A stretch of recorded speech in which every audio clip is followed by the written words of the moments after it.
Welcome to the Possibility Action Network podcast. I'm your host, Stephen Middleton, aka Possibility Man. We're committed to bringing you guests who strive to better people's lives and serve as a force for good in the world. Our guest today is Fred Rutman, aka Repeatedly Dead Fred. He was a marketing consultant and college professor, and life was good. But he began experiencing health problems, and his weight ballooned to 340 pounds. Fred worked hard at his health by exercising consistently and eventually reducing his weight to 280 pounds. His health problems continued, and Fred's heart began stopping regularly. Each time his heart stopped, he would collapse and hit his head, sustaining multiple concussions. He was clinically dead dozens of times. Fred's story of adversity and triumph resonates with audiences worldwide, speaking to the universal struggle to achieve optimal health and the resilience of the human spirit. Fred, repeatedly dead Fred, I should say, welcome to the show today. Thank you, Stephen. It's an honor to be on this show. I appreciate that. I have a ton of questions to ask you. But first, let me make this announcement to our listeners and our viewers. Follow, like, and share this podcast wherever you find it. Your support matters and is appreciated. Hey, Fred, I got to ask you, how did you come up with the moniker Repeatedly Dead Fred? Oh, well, that is due to my friend Deanna, who called me up one day after I was well into this adventure. And she just said, "Hey, repeatedly dead Fred, how's it going?" And Aha. it sort of stuck. Yeah, it works. Huh? That's awesome. That's what. But let's roll back for a moment, because you did go to college, you earned a graduate degree. So, what was growing up like for you, and what were some of your ambitions growing up? Growing up was, I guess, typical Canadiana. Grew up on the prairies in Winnipeg, Manitoba. Played hockey a lot because, it's a law in Canada that you have to play hockey. Mm. And but what I didn't know until about my mid 30s is that I had had a stroke during birth. So I was pretty impaired, but you don't know you're impaired because you don't know how other people's eyes work. You don't know how other people think or hear or any of those things. And it was quite a revelation to find out that I had had that stroke, which left me with a huge right brain hemisphere dysfunction, and it Mm. meant I couldn't do a lot of things, and that really opened up my eyes to if I could fix that, what might my potential be?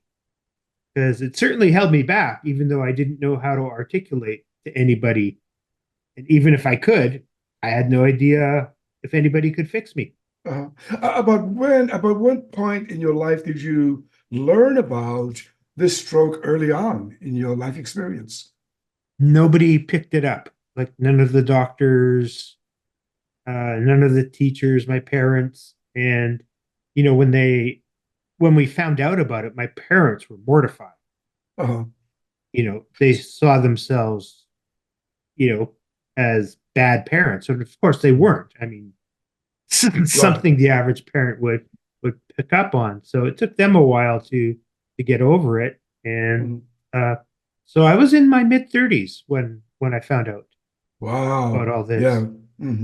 Okay. So, but then you finished your secondary school and then you went off to college. So Mhm. life must have been going pretty well for you, college educated, graduate school. Yeah, but still, I felt I wasn't where I was supposed to be. Uh-huh. You know, I had goals, but I was still missing something, and I really I had had a lot of help working through these issues with specialty psychologists.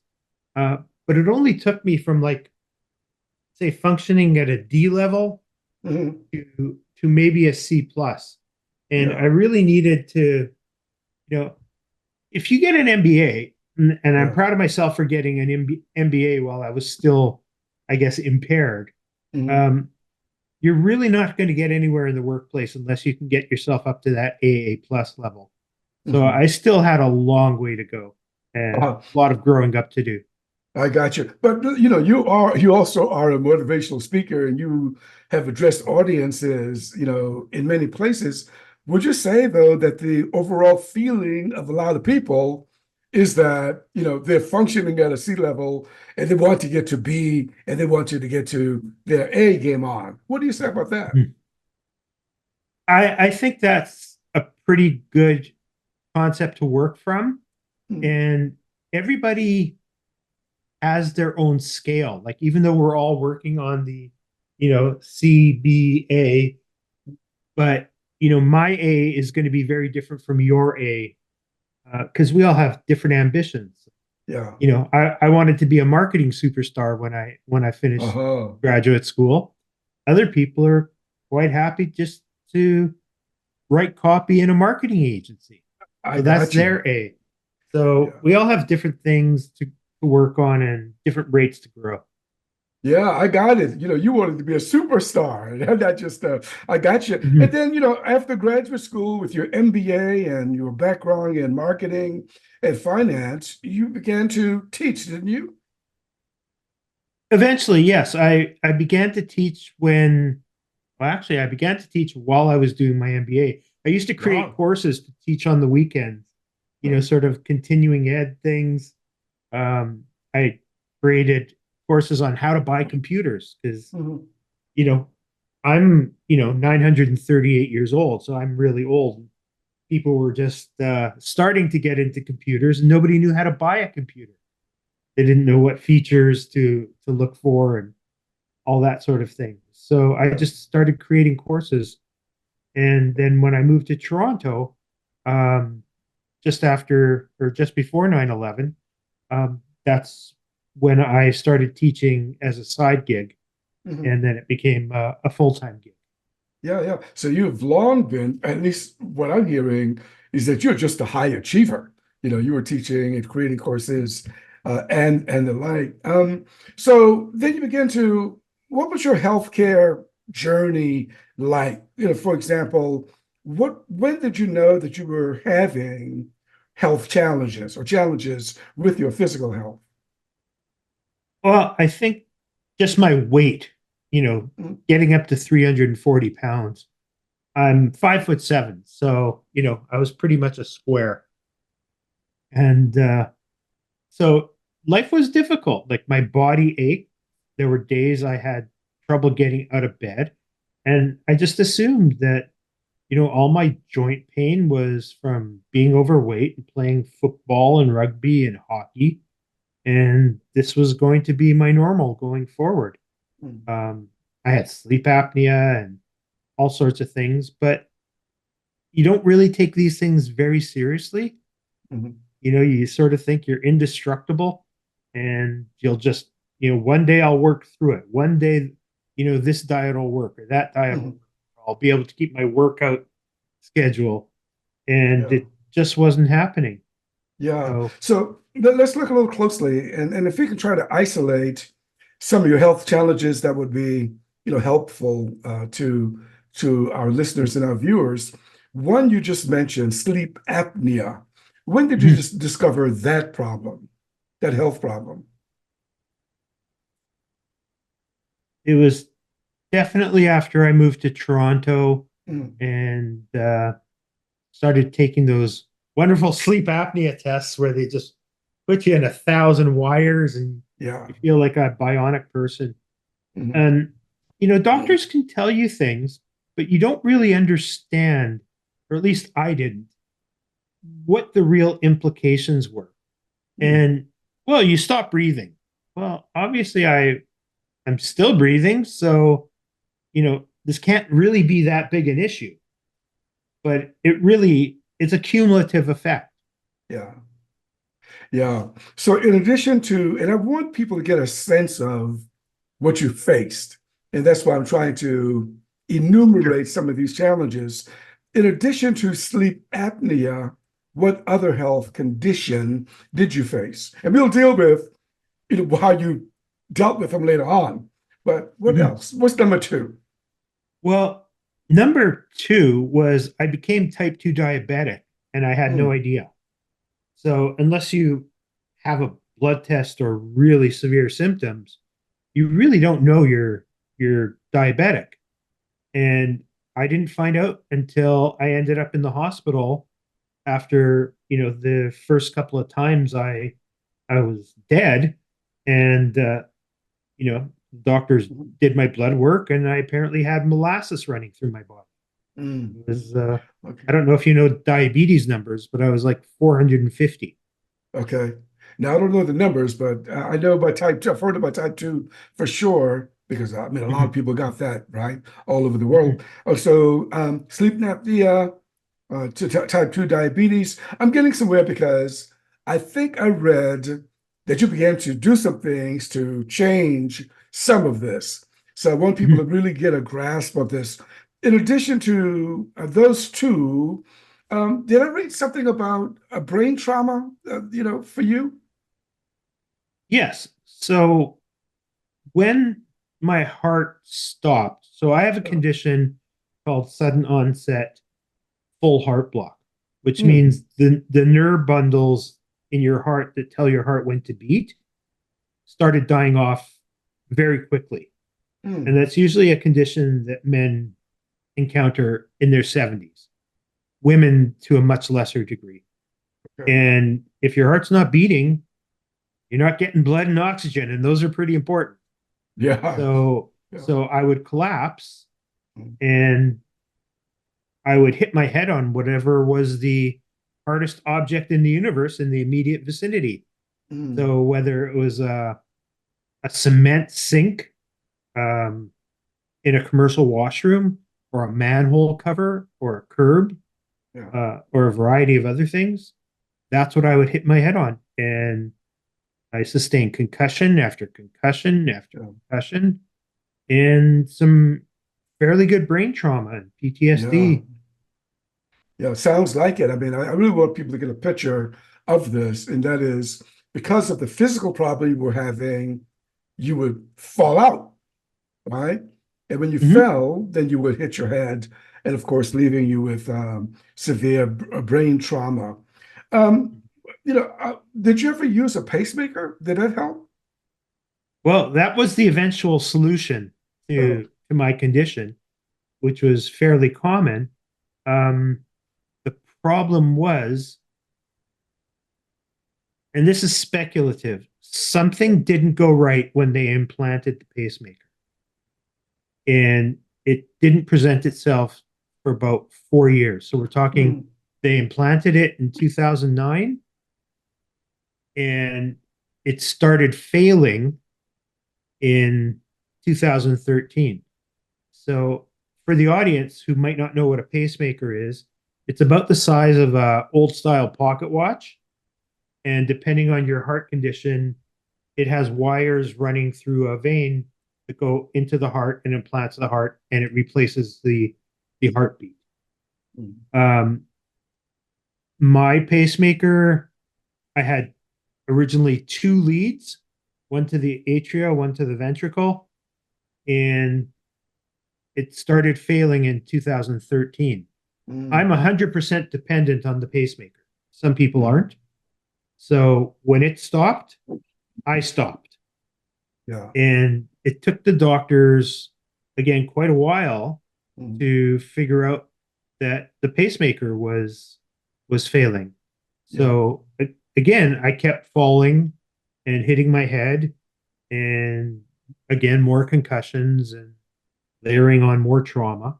Right. And Yeah. Well, in your world, and just, looking at your background as I was getting ready to talk with you, I saw you noting, and correct me if I got this wrong, because I might have, but that Mhm. there were some botched surgeries in your experiences. Yeah, just a few.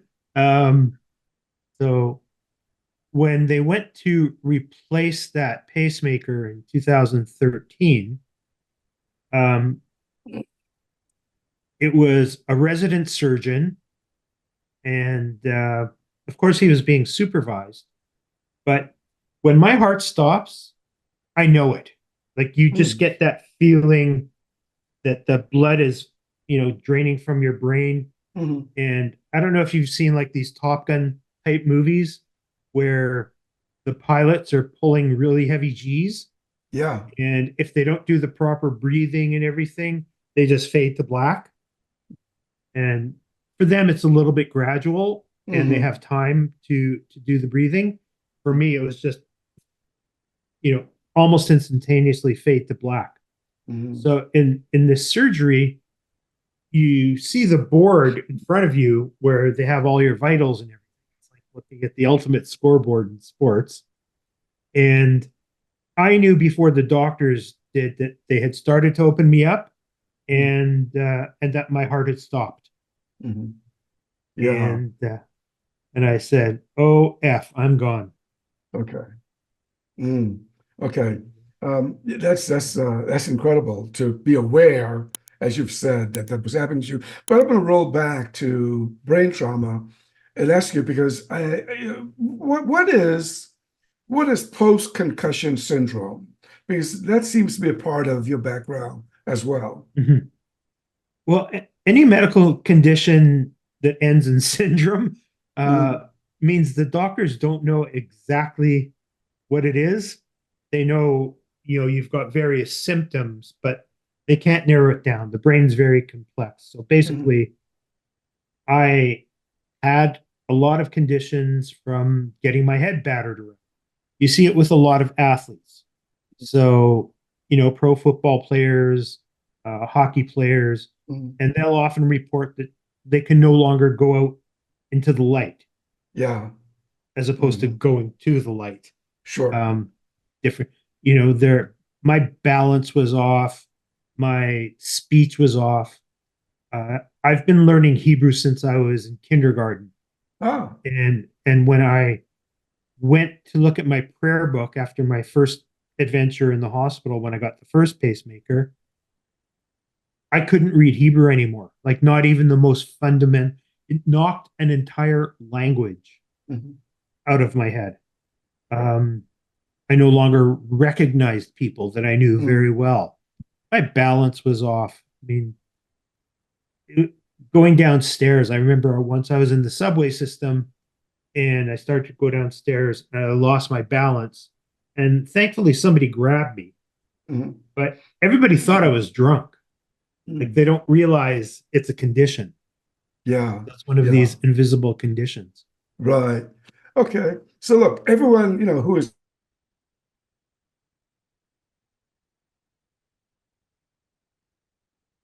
on video, those of you who are listening on wouldn't be able to see this, but in Fred's background, there's a banner of his book, The Summer I Died 20 Times. So now, wait a minute, Fred. Were you actually clinically dead, or is this a little hyperbole, a little writer's liberty here? No, it's actually what happened to me. Clinically dead, for those who don't know, um, is when your heart stops and you don't breathe for 30 seconds or longer. And of course, that's what was happening to me. My heart was stopping. Mm. And uh, then it started again. Your body's quite amazing. We have backup systems after backup systems after backup systems. Yeah. And unfortunately for me, it took a long time for my backup systems to kick in. So I believe uh, we had an instance in the hospital where it was close to 5 minutes Mm. uh, Okay. before I came back. Okay. So just to make sure that people are clear, when you refer to clinically dead, are you referring to an NDE, a near-death experience, or not? I guess, that's sort of like asking what's organic. There's a Okay. definition, but it's not. like a solid definition. I've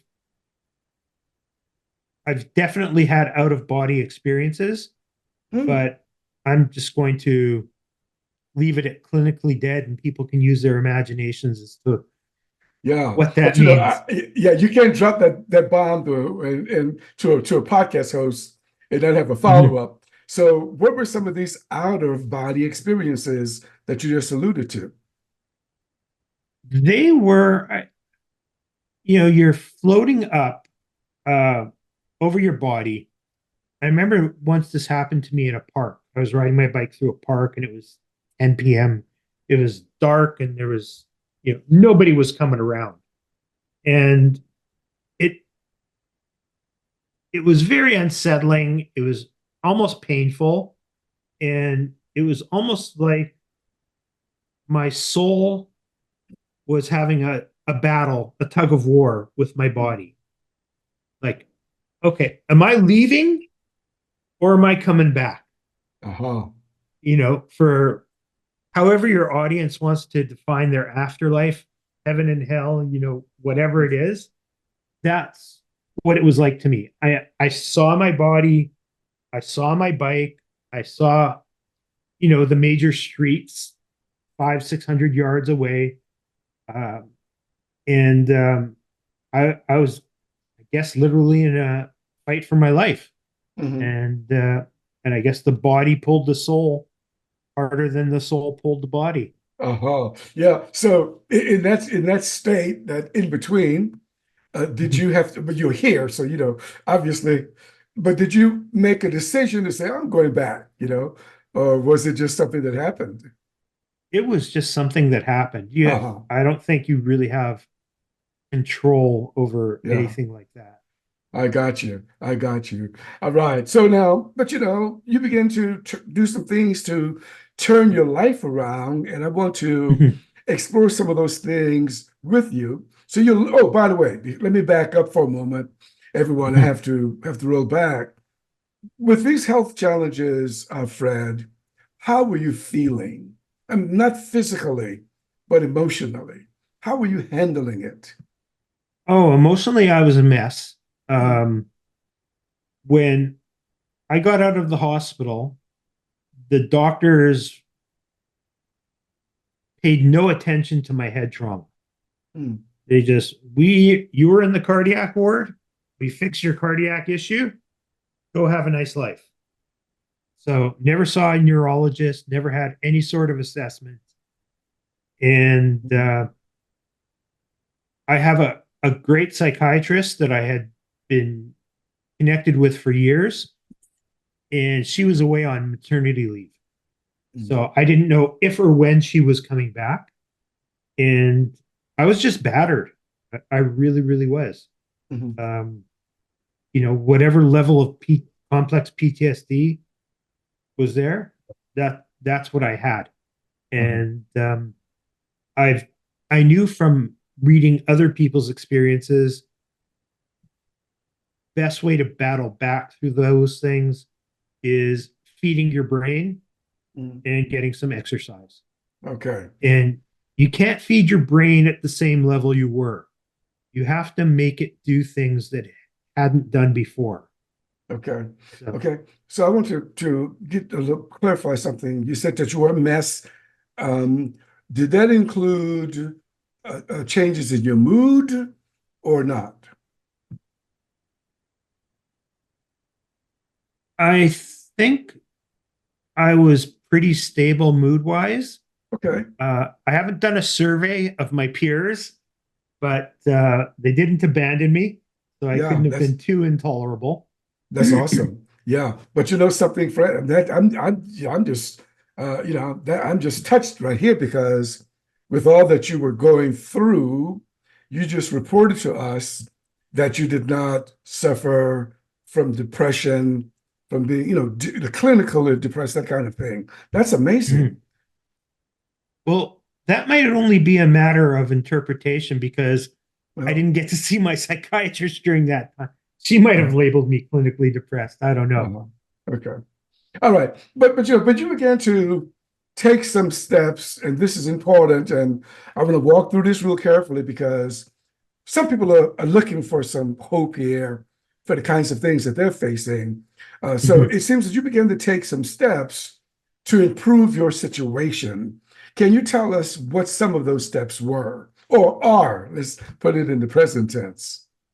Well, besides challenging my brain and forcing it to rewire itself and heal, Mm, and the exercise, which was, just a lot of cycling. yeah. Um, Well, I the don't want to leave that big yet. Maybe stay with that, what you just said, because I didn't hear it the way you just said it. You said you were challenging your brain to rewire itself. You know, you're touching on neurosciences. What do you mean when you say that?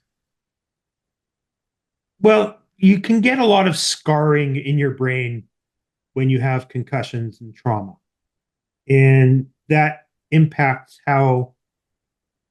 I mean, we're basically a bundle of chemicals and energy Mm, and molecules, and they have to have their defined paths to do things. And if those paths get impaired, it's going to affect you. So neuroscience is just starting to learn that uh, there are things like BDNF, brain derived neurotrophic factors, that will work on your neurons. They'll get the synapses connecting again. They'll help develop new neural pathways. mhm. And that's basically what I was doing without knowing that's what I Yeah, was actually doing. yeah, yeah. I And mean, I'm sorry. Go ahead. it's the thing that worked the best for me was being introduced to intermittent fasting. Uh-huh. Okay, so And this is a thing you began to do to sell it. yes, Okay, good. But before we deal with that one, y- from your experience, it seems like you're telling us that it is possible for a human being, or yeah, human being, to rewire their brain. From your experience, is that what you're telling us? yes, yes. Okay, okay. And I've Just seen it wanted with to make. others. I'm sorry. And What did you say? I've seen it with others. Okay. And, I can't tell how much, someone else's brain has rewired, Yeah. because you can't walk in someone else's shoes to that degree. Yeah. But the science is pretty strong on it. And what has to happen along with that is you have to have a super positive mindset. Mm-hmm. Mm-hmm. And, for a lot of us, that's a choice that's not the easiest to make. Yeah. And it's something some people are good at learning. Yeah. I think because of the way I grew up, I've always been trying to improve myself. So it's a little bit more ingrained in me. Mm-hmm. I'm certainly not perfect at it, and not every day is roses, but um, you have to have that positive mindset Mm-hmm. to go along with anything. Right. Okay. Now, you began telling us about intermittent fasting. What is that and why is that important to you? Intermittent fasting is not a diet, it's a eating patterns. And you know, if you went back 1,000 years in human history, Mm, where we were just sort of becoming, really agrarian and having regular food supplies or semi-regular food supplies, the entire human population used to intermittent fast because you'd go hunting for a dinosaur or a buffalo, you might have no food for 3 or 4 days, but mhm. you were still alive. That's the way our bodies were designed originally. And we've gotten into this ultra processed food era where food's just too accessible and it's not high quality food. So that's why we're seeing the diabetes epidemic and Mm, the Alzheimer's. Some people call Alzheimer's type 3 diabetes. And so intermittent fasting is just a pattern of giving your body a break mm, so it can get the digestive system working, get your gut microbiome um, readjusted. It can get your hormones readjusted, Mhm. and it's done amazing things for me. Yeah, sounds like you made some important lifestyle changes and even tightened up a few of them, like exercising. What were some of the health, or what are some of the health benefits that you've seen from these lifestyle changes you've made? Well, I no longer have sleep apnea, which the doctor says is really, really rare. Um, Most people, once they get it, they can't get off the CPAP machine. Mhm. I haven't used the CPAP machine for, you know, 15 years or something. Um, any allergies I had went away. I Mhm. used to get some migraines, they've gone away. Mhm. I've reversed my type 2 diabetes, which is also really hard to get off your medical records. Yeah, If you've had cancer and they decide you're in remission. They don't tell you you still have cancer. They haven't got to that point mentally with diabetes. If my blood sugar is irregular, I don't mhm. have diabetes anymore. But they won't take that off your medical record. I And so see. doctors are stunned by that. Uh-huh. It took 6 months of intermittent fasting for me to get off insulin. Wow. But that's impressive to be able to Yeah. get off of insulin. Wow. So lifestyle changes made a huge difference, at least for you. When you and I'll talk about your speaking a little later, but I just got to ask now, when you speak to audiences, do you share your experiences in terms of reversing type 2 diabetes, and what's the reaction of some people when they hear that? I speak to different crowds about different things, but when I do speak about intermittent fasting, Mm. I do speak about more of the health benefits than the weight loss. So, Uh-huh. yes, I've lost, you know, uh, probably 50 or 60 pounds from the intermittent fasting. So, I'm not down to my goal weight, but Yeah. I've certainly kept it off. But it's, as my friend Jen Stevens says, she's my intermittent fasting guru. Mhm. Um, Intermittent fasting is the health plan with a side benefit of weight loss. Wow. Wow, And mm, it's that's impressive. powerful. I like that a lot. But you would have also like, and this what's also encouraging to me, you said you lost 60 pounds Mhm. due to intermittent fasting. Boy, that says a lot. So Mhm. yeah, I think Yeah, hey, look, hey Fred, I think I'm gonna get it in gear because that's so impressive to be able to do Mhm. that. Sure. I'm happy to help you in any way I can. Okay, so look here. I mean, you've had a lot of experiences, you've had a lot of adversity with your health, and you've done some things to make things better for yourself. So I really want to ask you, let me see how I can put this, about what you've learned. What are some of the things that let's not put it in the past tense, that you're learning from your journey of life? And let's try to enumerate a couple, if you follow me. If not, ask me a question and I'll try to Mhm. clarify it. But I really want to get at, you've had these experiences, you've done some things to make your situation better. What are you learning from these experiences, and what can you share with us today? One of the things I'm learning, and I go back and forth on this, Uh-huh. is, you know, everybody has a purpose in life. And what I thought was my purpose may not be the purpose God planned for me. So, I should be dead. Technically, I've had so many medical people tell me there's no way you should even be alive anymore. Like statistically impossible.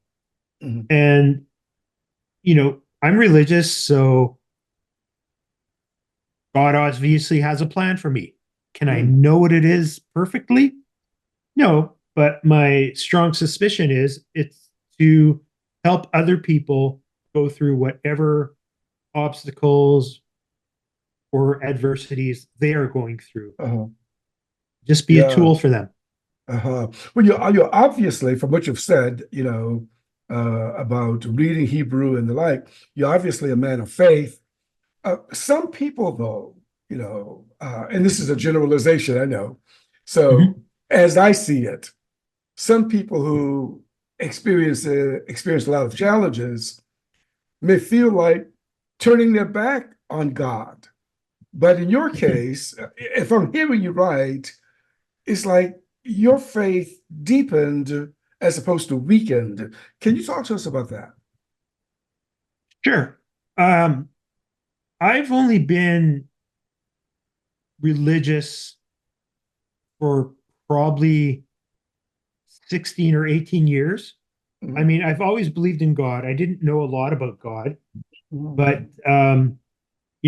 as a Jewish person, when immediate members of your family pass away, you there's a certain set of prayers you have to say for them for the first 11 months after they pass. Mhm. And I recognized that my parents were getting older, and my aunts and uncles were getting older. And at some point, I'm going to have to start saying these prayers. Mhm. So that was my first step into religion Yeah. and starting to learn how to pray and a lot of the rituals that went along with that. But I don't think I'm any more religious because of this. Mhm. Maybe I've just shifted how I see the religion a little Mhm. bit, I see. and that God has a hand in everything. So, I mean, you can only go to synagogue so many times a day. Yeah. You know, Okay. uh, Okay. Yeah. But along the same lines, can you think of some things that you could enumerate about what you're learning about overcoming adversity? Can you think about one or sure. two things? Mhm. Now I think being resilient is more like a muscle, Mm. and you have to exercise it. We all have a different resilience gene, Mhm. and you sort of have to put your antenna up to say, not only how am I being resilient, but everybody around me is going through something. And what can I see that they're doing that I might be able to use? So we're all a Mm. study of one. Yeah. Um, but you have to firstly put your antenna up. Second, you have to, this might be a double negative. So you can't be afraid to ask for help. Yeah. A lot of people think that's a weakness, and whether it's in the business world or just in their personal life, asking for help is a gift. It's a Yeah. blessing. It's a strength. And uh, after one of my surgeries, I was feeling better, and I wanted to walk home from synagogue to get the extra exercise, but people kept offering me lifts. Let me take you home. You only had Mm. surgery like 2 weeks ago. And one of the rabbis said to me, if you keep saying no to people, when it comes time for you to ask for something, they're not going to say yes anymore. Mm. So you always have to find these compromises Mm. between doing what you think is right for you, but also, staying connected to your community. Mhm. Yeah, got it. Yeah.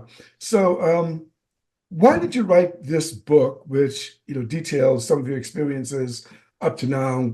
The summer I died 20 times. Why did you write it? Probably because I'm not a smart person. Talk, writing a book is way harder than I thought. So I initially started journaling this when I started seeing my psychiatrist again. And one of the problems with journaling something like this is 80% of my memories were gone. So I couldn't remember all these instances of things along my journey. And it was an exercise that didn't work until my brain started to heal more. Yeah. But I noticed when I spoke to groups and started to tell my story, and you start off with, "Hi, my name's Fred. I've recently been dead." It got their attention and they Yeah. liked the story. And I didn't even have a full story at that point. So I thought, Hmm. maybe there's something here. And a friend told me about a short story writing contest. And I've done a lot of writing. Like wrote for the school newspapers. I was in marketing, which is, you write. And um, so I decided to try and put my story in for this contest, Hmm. but they had a word limit, and Hmm. whatever it was, 1,600 or 1,800 words. I couldn't get it down from 3,600 words to that limit. So, which is part of learning to write, to Hmm. make yourself more concise. And that's when I really started to get the foundation of the book. And I shared the short story that I didn't write with people. They said, "You've got something here." So, really, over COVID, when we were all locked in, I was just sitting on the deck, looking out into the park, and that's when I really wrote the majority of the book. Uh-huh. So what do you want people to readers, not people, readers, to get from this book? What do you hope they would draw from this book? I hope, and I'll come back to this. I hope they understand what hope is, Mm. and I want them to learn that they can advocate for themselves. Mm. You know, three of the very unique surgeries I had were because I researched it and presented it to the doctors. And I've talked to other cardiac people, and they said, I would have never thought to do that. That's brilliant. So, um, and you have to, it's that fine line between, pushing a doctor Mm. and understanding that they have egos as well. Yeah. And, you want to push back at them, but also have to realize they're the ones trying to save your life, whether they're doing it the right way or the wrong way. Yeah. Um, you have to learn that. Yeah. You have to um, you have to lean on your community, and you have to continually grow. Mm. So, Yeah.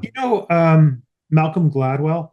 Yes, I know the name. I never met him, but yeah, I know Yeah, who you're talking about. Mm. I think in he's got a book, The Tipping Point, and it's all these statistical things. And I Right. think it's him. I may be wrong. That says, as an adult, you become the composite personality of the 5 or 7 or 10, whatever the number is, people you spend the most time with. Yeah. And I'm not saying I was a bad person, Mhm. uh, but I think I have become the composite of some spectacular people who have become my peer group. Yeah. Yeah. Got you. Right. Well, it seems to me that you took the lemon, the health challenges, and Mhm. you made lemonade. That is, you embraced it. And of course, we see it in your book. And that takes me to another question. You are a podcast host. Yes. Why did you start this podcast? Number one. And number two, tell us, I want you to say it, what is the name of your podcast? Okay. The name of my podcast is, again, dealing with dying. So it's called the Dead Man Walking Podcast. And because that's essentially what I think I am. I'm the dead man walking. I should be dead. I'm not. So a lot of people have helped me along the way, Mhm. whether it's writing the book or, getting my health back or whatever way they could assist. So I wanted to give others a voice to tell their stories Mhm. of the adversities they've overcome and how they've overcome it. If you're a writer starting off and you need a little boost for, getting your book launched or however I can help, I have those people on. And then I also just have really interesting people on that people aren't going to get a chance to meet in regular life. Mhm. So, for example, in the neighborhood where I live, there was for a while a woman who set up a dominatrix house. So I'm Hmm. not going to get into details, but it turned in. I wasn't living here at the time. The federal government decided they didn't want her having that house in this neighborhood, and they went after her hard, and it went to the Canadian Supreme Court, millions of dollars in legal fees, and she won. I Hmm. don't know what she won, but I think it's a fascinating story. And I had her on the podcast. And when we finished the podcast, she said, "You're a really good boy. I think I should spank you." Oh, that's something. Yeah.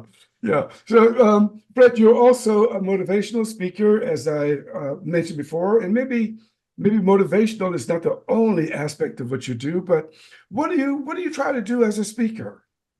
Yeah, what do you want, what do you try to do? Yes, as a speaker. I want to motivate people. I Mhm. want to make them aware of options they might not have realized were out there for advocating for themselves. And not just health wise. I mean, sometimes, you have to speak up to your boss. Sometimes you have to speak up to your spouse. You have to set some boundaries. And sometimes you have to learn that, okay, this isn't a war I'm going to win. Yeah. So, how do I go around that tactfully? But Mhm. mostly I want them to become better people, Mm. however you define that. And then I want them to take some sort of action. You know, I think a lot of people make a mistake, sort of like New Year's resolutions. I'm going to drop the 40 pounds in 14 days and, stuff like that. And it's generally better to make incremental changes. Um, if you've read Atomic Habits by James Clear, Mhm. I mean, he's got solid strategies for helping people establish new habits. Mhm. And they're not quick fixes, but that's what I'd like to see in people. Uh, I can't tell them what to improve. That's, for them to decide, but I'd like people to grow. I got you. That's fantastic, Fred. Is there anything else you want to share with us before we say goodbye today? Yes, I want to get back to hope. Okay. So there's a Holocaust survivor named Viktor Frankl. Well, he's passed away a number of years ago. Yeah. He was a psychiatrist in a number of concentration camps. And he ended up writing dozens of books and papers and stuff like that. And you'd think a person who went through what he went through would abandon God. Why did God let this happen to me? And why is there so much evil in the world? He came out of it, I'm not going to say undamaged, but in his book, Man's Search for Meaning, he said, if you have hope, you can conquer almost anything.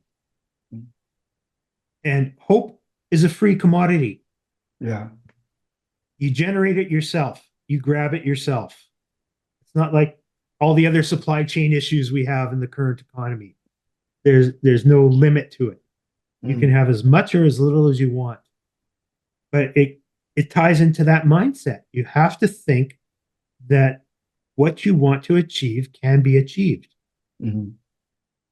That sounds good, Fred. Well, look, I'm glad that you didn't die. And maybe that's the title of your next book, I Didn't Die. And because you're making a positive difference in the world. So thank you for being with us today. I enjoyed our conversation. My pleasure. So did I. You're Okay. you're you're very good at what you do. Well, look, thank you for that very much. I appreciate it. Well, you've been listening to the Possibility Action Network podcast. Our guest today has been Fred Rutman, aka Repeatedly Dead Fred. I'm your host, Stephen Middleton. Until next time, good day. You are not alone. Just keep on, keep on going. Just press on, press on, press on.